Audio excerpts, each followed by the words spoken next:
సచివాలయ business rules కి విరుద్ధంగా ఎలాంటి ముందస్తు అనుమతులు లేకుండా గత బీఆర్ఎస్ ప్రభుత్వ హయాంలో చేసుకున్న ఫార్ములా ఈరెస్ ఒప్పందం నిర్వహణపై న్యాయపరంగా ముందుకు వెళ్తామని రాష్ట్ర ఉప ముఖ్యమంత్రి మల్లు భట్టి విక్రమార్క స్పష్టం చేశారు.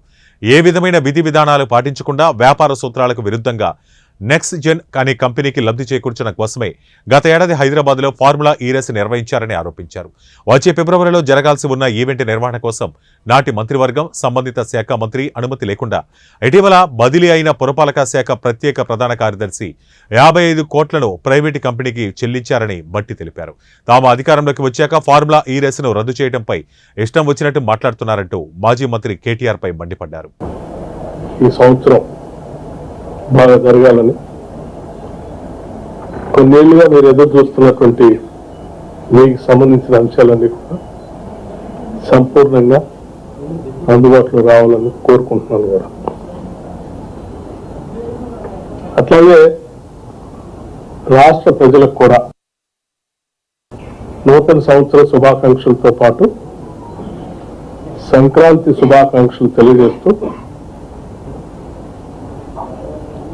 వచ్చినటువంటి కొత్త ప్రభుత్వం ఇందిరమ్మ రాజ్యం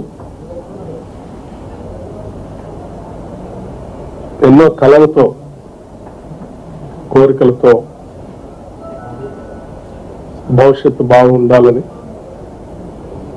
మార్పును కోరుకొని తెచ్చుకున్న మీ అందరికీ శుభం జరగాలని చెప్పి కోరుకుంటూ ప్రతి పైసా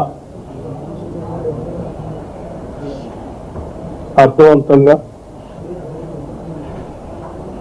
రాష్ట్ర ప్రజల అవసరాలు భవిష్యత్తు కోసమే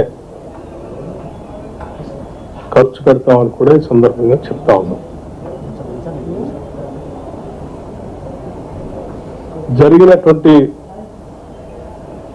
ఆర్థిక అరాచకత్వాన్ని కూడా రాష్ట్ర ప్రయోజనాల్ని తాకట్టు పెట్టి కొద్దిమంది వ్యక్తుల ప్రయోజనాల కోసమో లేకపోతే ప్రాపకం కోసం చేసినటువంటి వాటిని కూడా సరిచేస్తాం, చక్కదిద్దుతాం. వాటి నీలి నీడలో రాష్ట్ర ప్రజల పైన పడలేము.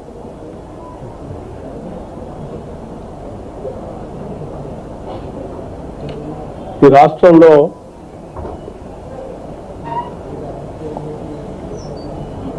అత్యంత వెనుకబడినటువంటి వర్గాలు ఉన్నారు. సామాజికంగా తరతరాలుగా అనేక అవసరాలు అందుబాటులో రాలేనటువంటి వాళ్ళు కూడా ఉన్నారు. నిరుద్యోగ యువతీ యువకులు, మహిళలు అందరూ కూడా ఆత్మగౌరవంతో ఉన్నటువంటి ప్రతి వనరుల్ని వారి అవసరాల కోసం భవిష్యత్తు కోసమే ఉండాలని ఆకాంక్షించి కొట్లాడి తెలంగాణ రాష్ట్రాన్ని తెచ్చుకున్నాం. సో వారందరి శ్రేయస్సే మా అందరి ముందున్నటువంటి ప్రథమ కర్తవ్యం, లక్ష్యం కూడా.